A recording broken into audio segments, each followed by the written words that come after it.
नमस्कार दोस्तों, कथा कहानी चैनल में आप सभी का स्वागत है। आज मैं दो बहनें की जीतिया व्रत कथा सुनाने जा रही हूँ। सुखिया और दुखिया दो बहनें थी। एक का नाम था सुखिया और दूसरी का नाम था दुखिया। दोनों का भाग्य उनके नाम जैसे ही था। दुखिया गरीब थी और बहुत दुखी रहती थी। सुखिया अमीर थी और हमेशा सुखी रहती थी। दोनों एक ही गांव में रहती थी। दुखिया सुखिया के घर में काम करती थी, साफ सफाई करती थी, खाना बनाती थी और जो खाना बच जाता था वह खाना सुखिया दुखिया को दे देती थी। इसी तरह दुखिया का घर चलता था। समय बीतता गया। दोनों को बच्चे थे। सुखिया को 2 पुत्र थे और दुखिया को भी 2 पुत्र थे। जब जिउतिया का व्रत आया तो दोनों बहनें जिउतिया का व्रत रखी थी। दुखिया सुखिया के घर में काम करती थी। व्रत के दिन दुखिया ने सुखिया के घर जो चावल फटका उससे जो खुदरी निकला वह अपने लिए रख ली और साफ चावल सुखिया को दे दी। फिर साग को चुनी। बढ़िया वाला साग सुखिया के लिए रख दी और जो डंडल था वह अपने लिए रख ली। अब दुखिया ने सुखिया के घर सारा खाना बना दिया और अपने घर चावल की खुदरी और साग की डंडल लेकर गई बनाने के लिए। खुदरी का चावल साग की डंडल बनाकर वह खाना अपने बच्चों को खिलाई और खुद भी खाई। उसके बाद दुखिया सोने चली गई। आधी रात में एक बूढ़ी औरत उसके घर पर आकर दरवाज़ा खटखटाती है तो दुखिया पूछती है कौन है। तब बूढ़ी बोलती है बेटा हम हैं। दुखिया ने उठकर फाटक खोला और पूछती है अम्मा आपको क्या चाहिए?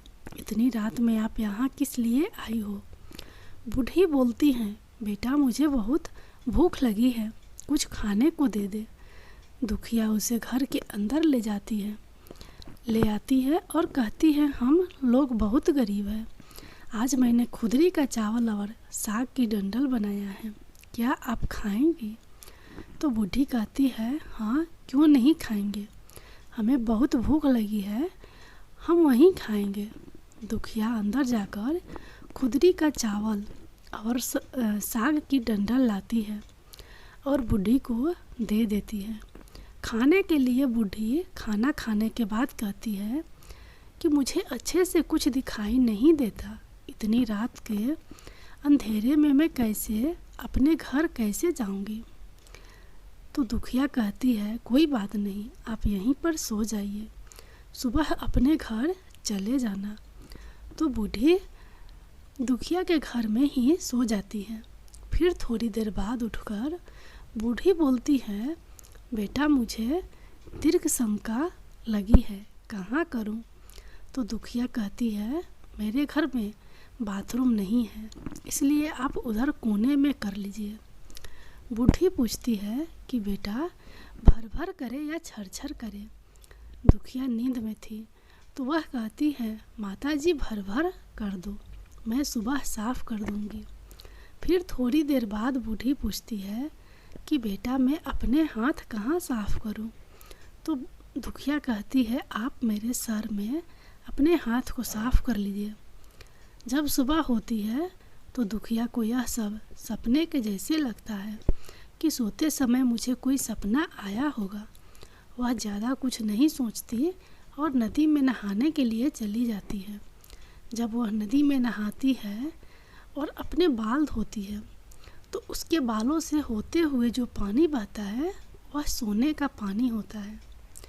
आसपास की सभी महिलाएं यह देखकर चकित हो जाती है और कहती है कि तुम्हारे बालों से तो सोने का पानी गिर रहा है, क्या बात है?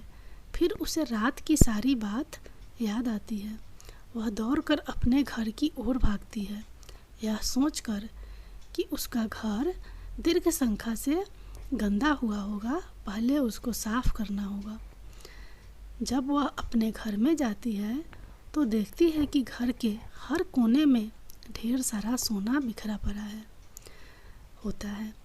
यह सब देखकर दुखिया बहुत खुश हो जाती है और सोचती है कि जितमान बाबा यानी जिमुतवाहन की कृपा है। यह सब जो माता का रूप धारण करके मेरे घर आए और मुझे इतना आशीर्वाद दिए। अब दुखिया अमीर हो जाती है और सुखिया के घर जाकर काम करना बंद कर देती है।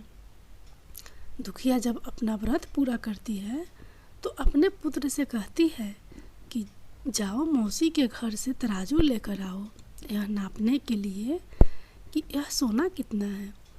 बच्चा बहुत खुशी से सुखिया मौसी के घर जाता है और तराजू मांगता है तो सुखिया पूछती है कि तराजू पर क्या नापना है। तो बच्चा बोलता है मेरे घर में बहुत ढेर सारा सोना है, उसी को मम्मी नापेगी। सुखिया कहती है खाने के लिए तुम्हारे पास कुछ भी नहीं है और सोना नापोगे, मुझे से झूठ कहते हो। तो बच्चा कहता है नहीं, मैं झूठ नहीं बोल रहा हूँ। सुखिया सोचती है जब तराजू मांगा है तो कुछ ना कुछ तो ज़रूर नापना होगा, इसलिए वह तराजू के पीछे गोंद लगा कर देती है कि जो भी नापेगा वह थोड़ा सा इसमें चिपक जाएगा। दुखिया जब तराजू पर सोना नापती है तो कुछ सोना का टुकड़ा उस बूंद में चिपक जाता है। जब बच्चा तराजू लौटाने आता है तो सुखिया उसको उलट पलट कर देखती है तो उसे तराजू में सोना लगा हुआ मिलता है। सुखिया सोचती है उसके घर में ज़रूर कहीं से सोना आया होगा, इसलिए वह कई दिन से काम पर नहीं आ रही है। सुखिया उसके घर जाकर देखते हैं कि यह सोना कहाँ से आया। जब सुखिया दुखिया के पास जाकर पूछती है कि तुम्हारे पास कहाँ से इतना सोना आया कि तुम तराजू मंगाई नापने के लिए और मेरे घर काम करना बंद कर दी। तो दुखिया उस रात की सारी कहानी अपनी बहन सुखिया को बताती है। दुखिया का मन एकदम सच्चा था, इसलिए वह सब कुछ बता दी। लेकिन सुखिया के मन में लालच आने लगा कि दुखिया के पास हमसे भी ज़्यादा धन आ गया। अब अगले ज्योतिया में मैं भी खुदरी का चावल और साग की डंडल बनाऊंगी। फिर अगले साल ज्योतिया का व्रत दोनों बहन ने रखा। सुखिया के पास हर तरह का सुख था और धन भी था, फिर भी वह ज्योतिया के दिन चावल फटक कर साफ चावल फेंक दी और खुदरी अपने पास रख ली।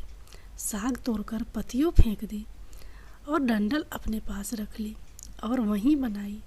खा पीकर पूजा पाठ करके सोने चली गई। फिर आधी रात में उसके घर में भी बूढ़ी आई और दरवाज़ा खटखटाती है। सुखिया उसका इंतज़ार कर रही होती है। वह तुरंत दरवाज़ा खोलकर बूढ़ी को अपने घर के अंदर ले आती है। बूढ़ी बोलती है मुझे बहुत भूख लगी है, कुछ खाने को दे दो। तो सुखिया कहती है मैंने खुदरी का चावल और डंडल का साग बनाया है। बूढ़ी बोलती है कोई बात नहीं, मैं खाऊंगी। तो सुखिया परोस देती है। वह खाना खाने के लिए और सोने चली जाती है। बूढ़ी बोलती है मैं घर नहीं जा सकती, मुझे दिखाई नहीं देता। तो सुखिया कहती है कोई बात नहीं, आप यहीं सो जाओ। थोड़ी देर बाद बूढ़ी फिर बोलती है कि मुझे दीर्घ शंका लगी है, कहाँ करूं?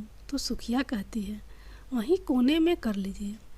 यानी जैसे जैसे दुखिया करी थी वैसे वैसे सुखिया भी करी। फिर थोड़ी देर बाद बूढ़ी पूछती है कि भर भर करे या छर छर। इस समय सुखिया को याद नहीं आता है कि दुखिया ने क्या बोला था। तो सुखिया बोली माँ छर छर कर दीजिए। फिर बूढ़ी पूछती है कि बेटा मैं अपने हाथ कहाँ साफ़ करूँ? सुखिया कहती है मेरे सर में साफ़ कर लीजिए। बूढ़ी अपना हाथ सुखिया के सर में साफ़ कर लेती है। जब सुखिया सुबह उठती है तो उसका पूरा घर गंदगी से भरा पड़ा होता है और उसके बाल में भी बहुत गंदगी लगी होती है। यह सब देखकर सुखिया बहुत दुखी हो जाती है और उसे बहुत गुस्सा भी आता है। वह अपनी बहन दुखिया को बुलाती है और उसको गुस्सा करती है कि तुमने हमसे झूठ कहा और मेरा पूरा घर गंदा करवा दिया। तो दुखिया पूछती है कि तुमने क्या कहा था, भर भर या छर छर? तो सुखिया कहती है मैं तो छर छर बोली। तो दुखिया कहती है यहीं पर तो तुमने गलती करी, और तुम्हारे पास तो सब कुछ था, किसी चीज़ की कमी नहीं थी, फिर भी तुमने लालच किया। मेरे पास तो कुछ भी नहीं था और मैं जाने अनजाने में भर भर बोली थी, इसलिए जिउतिया महाराज ने मेरा पूरा घर भर दिया। तुम्हारे पास तो सब कुछ था, तुम्हारे घर जितमन बाबा यानी जिमुतवाहन बाबा भेष बदल कर आए, लेकिन फिर भी तुमने उन्हें अच्छा खाना नहीं परोसा। मेरे पास तो कुछ भी नहीं था, इसलिए मैंने उन्हें खुदरी का चावल और साग का डंडल परोसा था। तुमने अपने घर आए भगवान का अपमान किया, सब कुछ रहते हुए भी तुमने साग और भात खिलाया। तुम्हारे पास सब कुछ होते हुए भी तुम्हें लालच नहीं करना चाहिए, इसलिए तुम्हारे साथ बुरा हुआ। जिउतिया महाराज की जय।